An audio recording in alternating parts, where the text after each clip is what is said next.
if the proposed plan is consistent with the ordinance.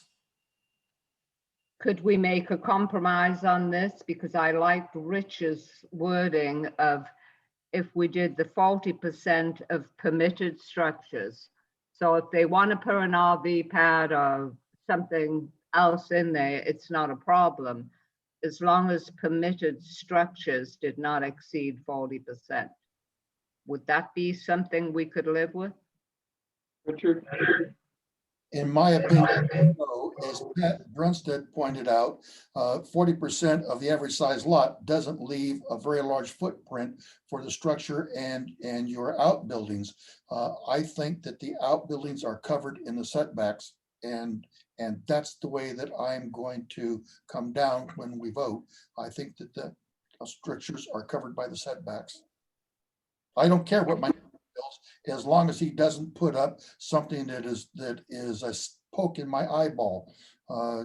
It's his property, and I don't feel any compulsion to dictate what my neighbor builds on his property, as long as he's following the accepted building practices, and he's not putting, as that fake church that was over on Razor Clam, that church didn't fit that neighborhood, and that's why that church got denied. And so I'm starting to pound this drum too much, but the setbacks cover how much you can do with your property. I don't think we need to change that. I think we're fixing a problem that doesn't exist. Should we have a separation of thoughts here? Should we take a vote and see which way we want to go? That's a good idea, Dan, but I was just trying to remember where in our current effort, meaning so item 7, where we talked about the detached garages, accessory structures, and carports, we put in language in there that says no structures or combination of structures shall exceed 40% of the lot area as specified per code 17.50.210. 17.50.210A says architectural, or says no dwelling structure shall occupy more than 40% of the total lot area. So we're referencing a code that actually doesn't say what we think it says. So I think if we want to create a new code, we can, or maybe we table this for a whole nother effort. I don't really think we're prepared. We don't even know, we're not hip on the setbacks. We're not hip on what the rules actually are. We haven't done any preparation to actually have this conversation in any depth.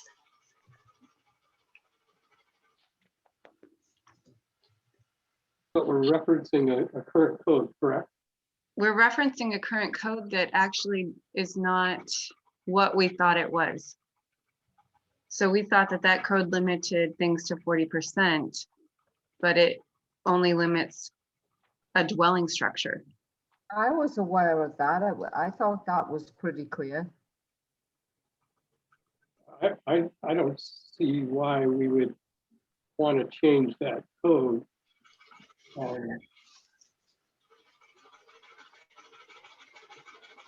So we were just talking about putting in one word, which would be permitted structures. So that changes that code. Correct. Well, can I share the screen so we're all looking at that document? Is that okay? Sarah? Okay, thank you so much, Sarah. Okay, I'm going to pull up our table here, right? So item 7. So this is where we talked about our sheds, and we tried to say you can only have 3 sheds. And then if you look down at the bottom between the 2 pages, it says no structures or combination of structures shall exceed 40% of the lot area as specified per code 17.50.210. And then it also provides 17.50.210A no dwelling structure shall occupy more than 40% of the total lot area. So after confirming with Marshall, a garage is not a dwelling structure. So I'm assuming a shed would also not be considered a dwelling structure. Correct. So we can't have this sentence about no structures, this very last sentence in our So it would have to be changed to no permitted structure rather than dwelling structure, but then I wouldn't want to include I don't know. I think you're right. Maybe we should reread this. I still would like to vote on it, but I'm beginning to agree that we need to singularly go back and reread this section. Come back next time. There's not much to read. There is one code. It is 17.50.210A, and it says no dwelling structure shall occupy more than 40% of the total lot area. And when I asked Marshall if that applied to all permitted or all structures, let me see if I can pull up his email. Okay, so you should be able to see his email right now. So in his answer, this is what he said. Can you guys see that? Yes. Okay.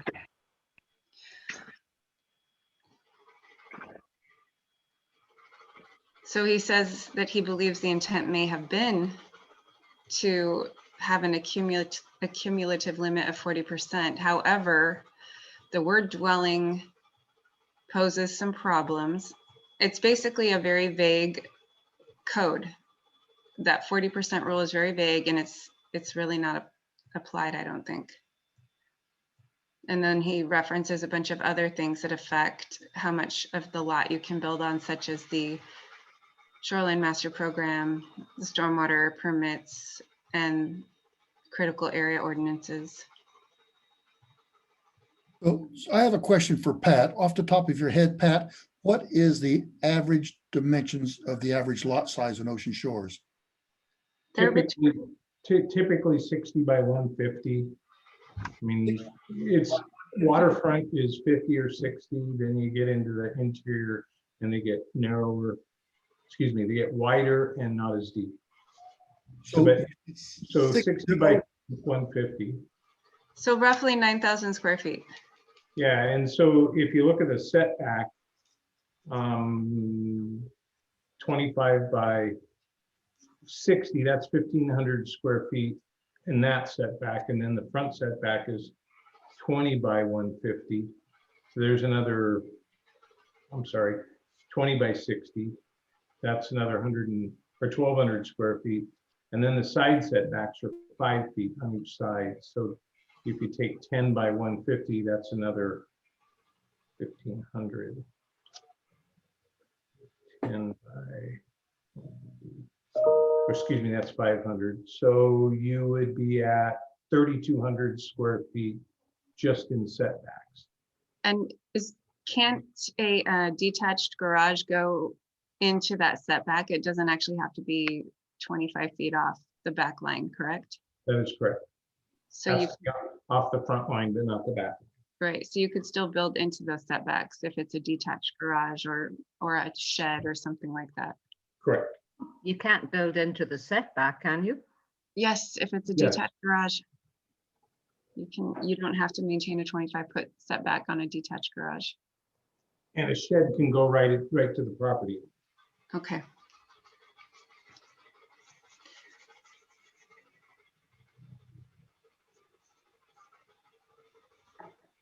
So do you understand why I was suggesting that if we want to really get into this idea of lot coverage, maybe this is a whole nother topic?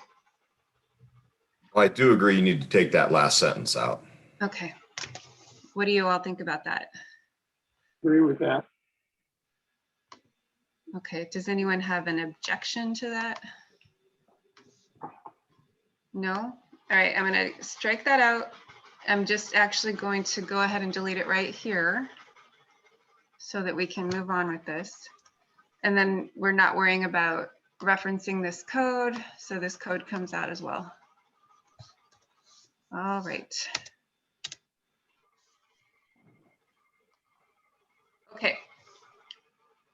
Is there, so are we okay with this? Can we move forward with kind of tidying up the package as it is, or do we need to discuss something further? I think we should give Eleanor the ability to make a motion. I'm not sure she's going to be happy with the results, but I think it'd be nice for it to be settled. I'm not happy, but I realize how it's gonna go, so I'll pass. Well, Eleanor, I think that we could talk about it further. I think if we really want to get into lot coverage, it's more complicated than just one line of our code, and that we need to actually do more in-depth work on it. Yeah, I need more time to understand what change Tanya just made. Oh, And I sorry. have a hard time seeing this. Okay. On the big screen, then I can read it. And so I personally am not happy with deleting that. Okay. And I think that this deserves further discussion, but I think that we need to have somebody present who understands the implications of this. And that may be Marshall, or it may be the building department. I forgot his name. Oh, I had a great one. And so I think that they need to be included in this, because I'm floundering around in water I don't know how to swim in. I don't know for sure what the intent of the original regulation was as we are looking at it through this particular perspective. So I'm all in favor of having another discussion with somebody more knowledgeable on the subject present to help guide the discussion. When we were doing the comp plan, we had an expert that was helping us through these hard to understand things. So that's But my, Richard, if you look at number 7, they contradicted each other. And that's why the suggestion to take out the last sentence Well, in the, because I think the only contradiction was assuming that the 40%, which the code clearly said applied to the dwelling structure, and trying to apply that to the entire lot.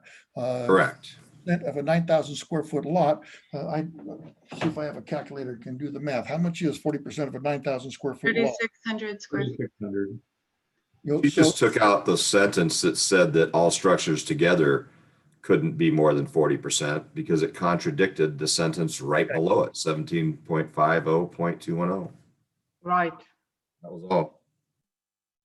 Explained, as you explain it that way, that makes sense. My secondary comment is I agree with what Greg has said earlier. There's multiple additional levels of review, and we're pretty far down in the weeds right now. Right. I think if we want to talk about lot coverage, I just feel like that's a whole nother subject. And I understand maybe that it would be really nice to put something in here while we're already working.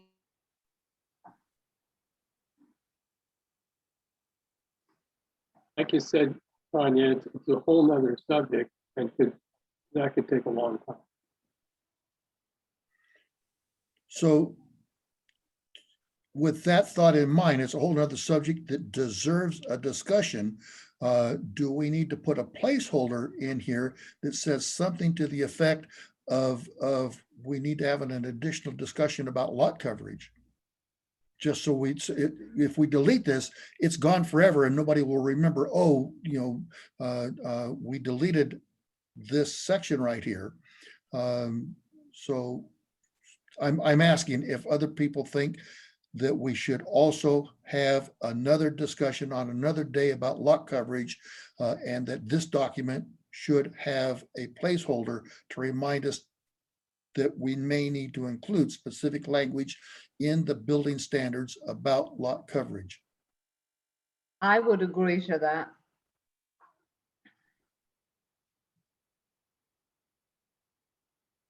Either way, I think that sentence needs to be removed.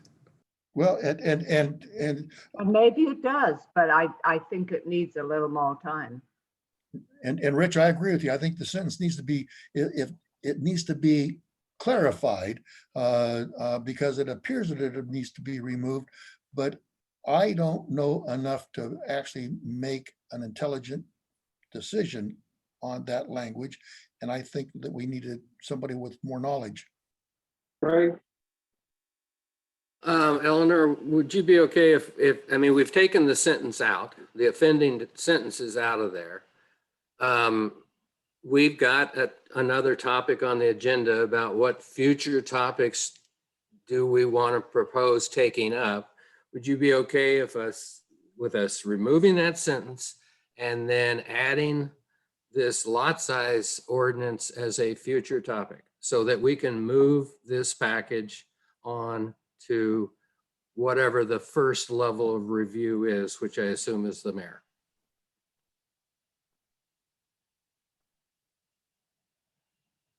Well, I certainly understand the let's move along, but I like the idea of place marking this because I'm not comfortable with this whole thing. I'm not comfortable with taking something out and still leaving questions in the air when we send this out as a completed package. And Mr. Chairman, Pat lost his internet. That might be him calling in.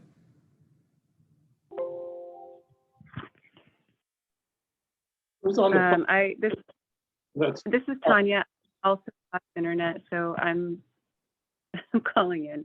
I don't have any internet right now. it looks Pat like- also lost internet. Must be a South End thing. Oh, boy. Maybe we should work on internet infrastructure. Yes, please, that's a good one. Oh, boy. Well, did Eleanor, we come to any? let me ask you something.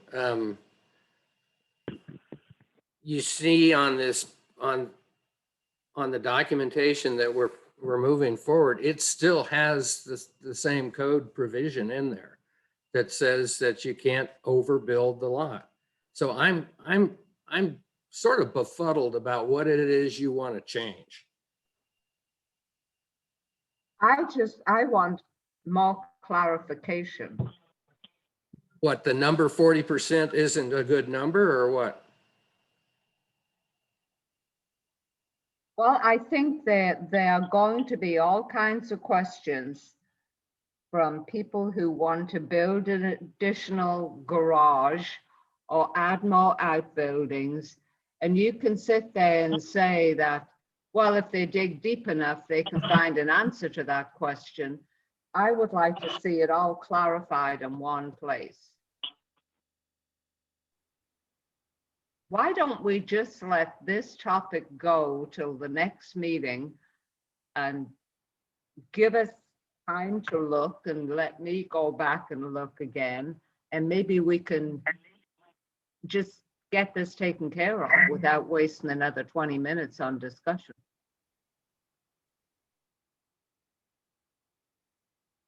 So it sounds like you basically agree with what I proposed, that we remove the offending statement.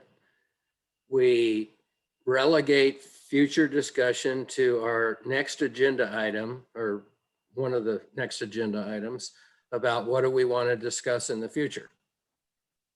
If we're sure to put that on the next agenda item, I can live with that.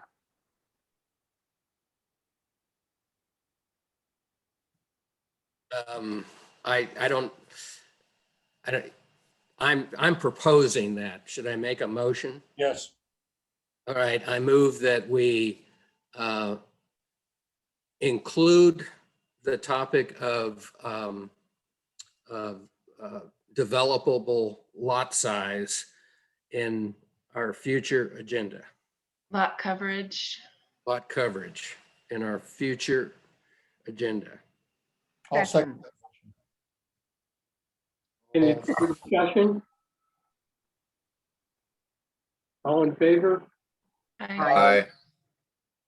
We'll move.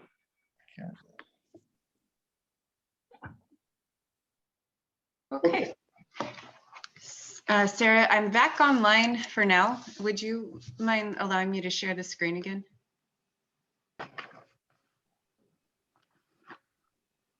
Oh, I think Pat's here too. Thank you. Do we have you back, Pat? No? We can't see you, Tanya. Oh, yes, I'm aware of that. You can hear me though, right? Now we can hear you. Okay, good. Okay, so here's, was Pat able to get back in? Yes. Yeah. Okay, awesome. Okay, so back to item 7, we're just striking out the very last sentence, no structures or combination shall exceed 40%. So we're taking that out, and we're taking out any reference to 17.50.210A because it doesn't really apply as it is written. So Tanya, before you delete that, Yes. I can't see the rest of that screen, but I think that 17.50.210 has an A, and I think it has some other letters below it, but I can't see farther down the screen. So my suggestion is only remove the A. Not- Yes. Yes. So that was included just as reference because we were trying to reference that particular code. I But we- see. Oh, okay.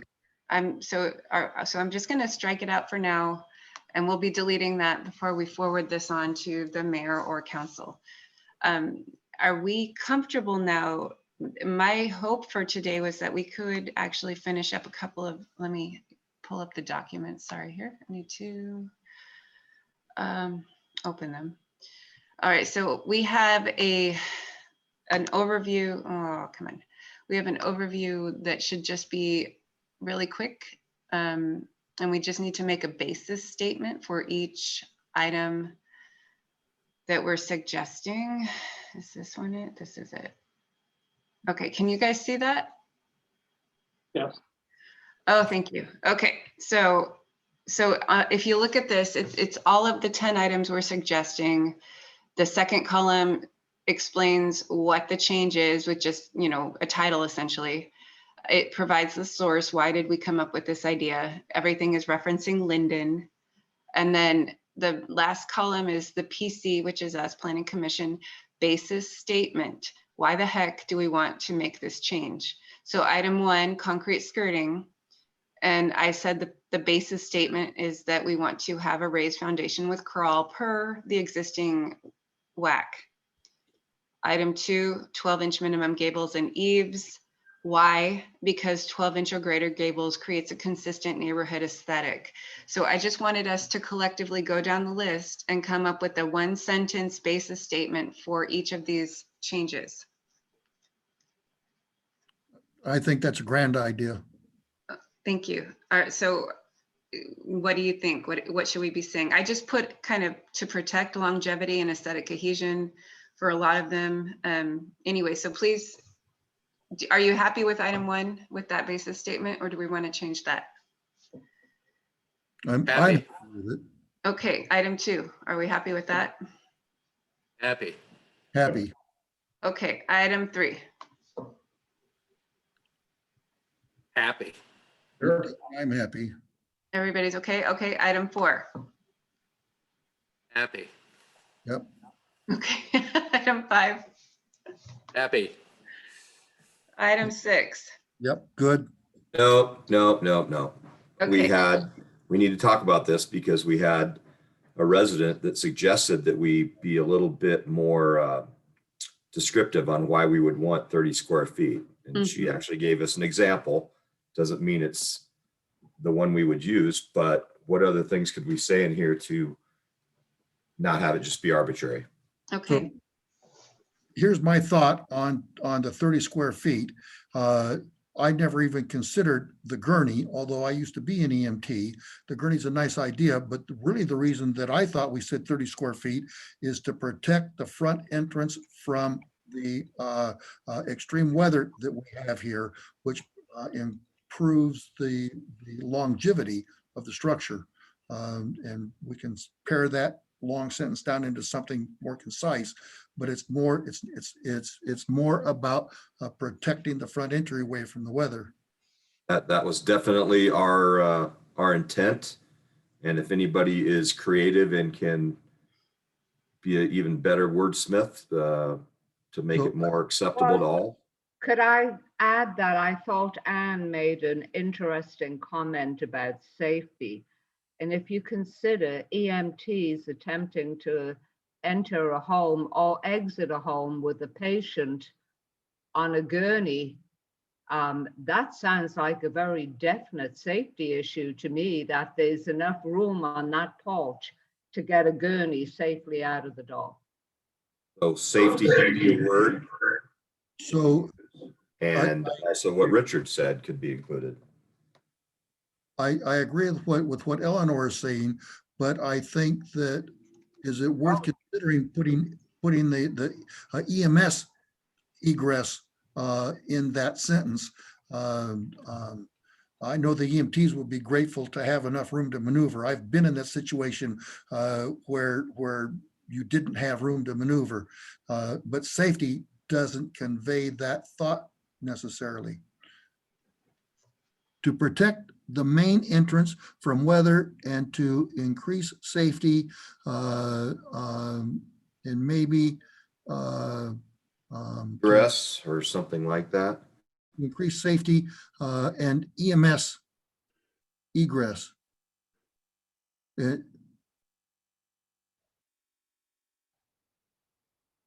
alone is a good